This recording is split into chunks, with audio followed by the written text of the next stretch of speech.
The federal student loan repayment moratorium expires this May 1st, or will it? Will the Biden administration defer repayment again as his Democratic buddies push to forgive those loans completely? Good morning, ladies and gentlemen. This is another Declaration of Truth from your host, Terry A. Hurlbut. In this video, we're going to look hard at the student loan mess. How we got into it, does everyone even need college, and especially what kind of education are we paying for, and whether it really serves the civic needs of our society, which now a federal judge says it doesn't. First, I want to shout out to the sponsor of this channel, which is Conservative News and Views, link in the description, and be sure to check out the awesome CNAV Store. Scroll down to the bottom for that link, lots of good merchandise there. And yesterday, I became a published author. I brought out a book that explores the kind of society that some people are taking it right now. Look for Matthew's Run in electronic and paperback form, wherever books are sold. All right, everyone. Econ 101 will now come to order. Professor Hurlbut is here with today's lesson on the student loan problem and the real solution. The student loan burden became a problem even before the affair of a germ that shall remain nameless. Simply put, many Americans have gone to college, borrowed money to go, and now can't pay their loans back. Or if they could, student loan repayments consume a big chunk of their income. 40 million Americans have this problem. Of course, 2 years ago, and we all know why, the government flat out told people to stay home and not work. So in March of 2020, Congress passed the CARES Act, which provided, among other things, that students wouldn't have to repay their student loans right away. President Trump has had a hand in extending the relief, and so has President Biden since he took over. The latest extension of the student loan moratorium runs out on May 1st, but Biden is now hinting that he will extend it further through August. Even that doesn't satisfy Democrats in Congress, as nearly 100 of them wanted to go through the year. Some want Biden to forgive those loans completely, but even he is smart enough to know that would take an act of Congress, which he would never get through the Senate. And after midterms, forget it. The current cry for forgiveness or extension includes the reality of inflation, but many economists correctly point out that any further relief could make inflation itself worse. So bottom line, this would not help. And so far, no one is talking about whether the students involved will always have a bad credit rating regardless.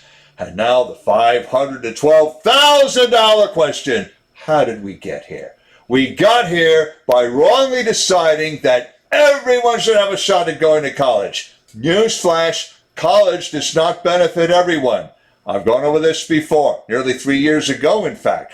The reason I did was that the usual suspect, Senator Elizabeth Warren of Massachusetts, had then called for universal free college. Don't believe me? I have a link in the description to her tweet.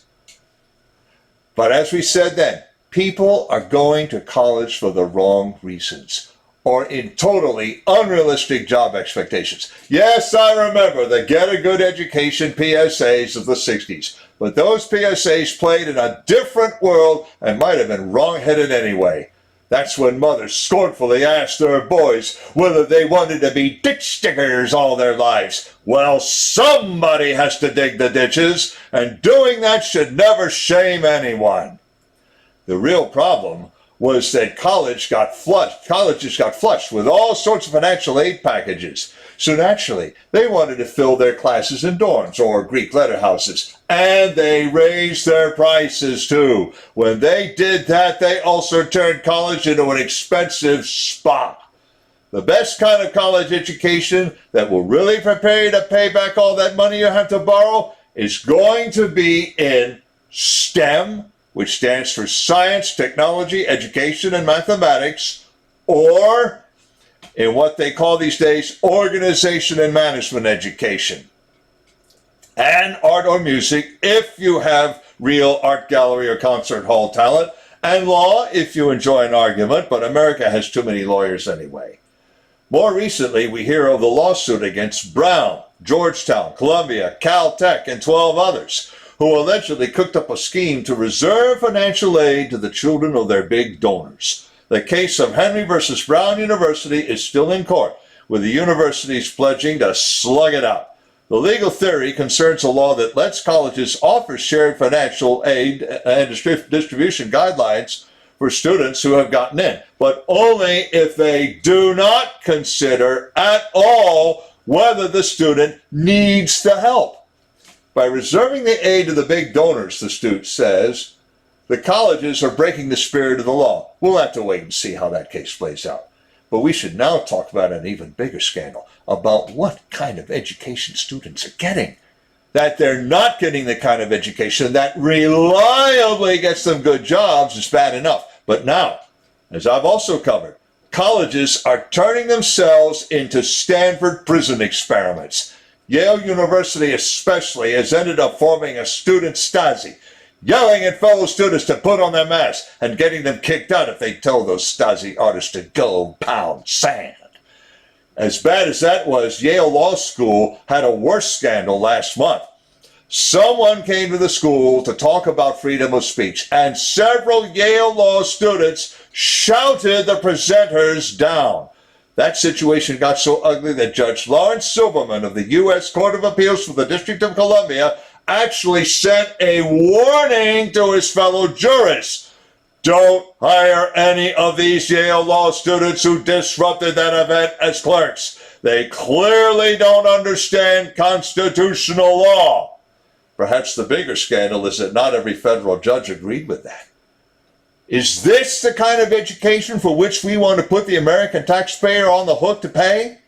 Are we to agree to universal college education and to cancel everyone's student loan debt, to train up students to be snitches, internal security force members, or just plain thuggish brown shirts? Not on your life. It has to stop. So America has two problems with college. Not only is it too expensive, but today it teaches the wrong thing.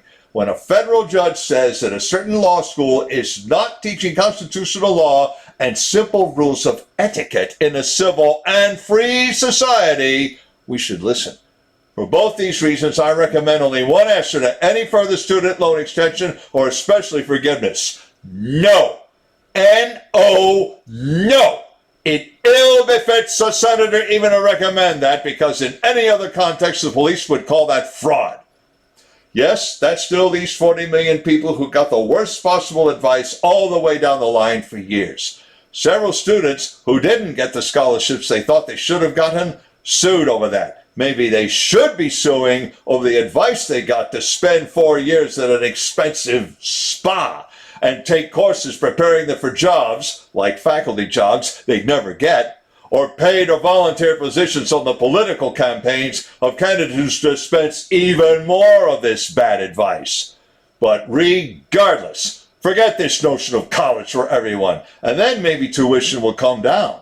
And while we're at it, let's fix the problem of teaching students to be good little snitches in brown shirts. That alone would be worth ending federal student loan programs.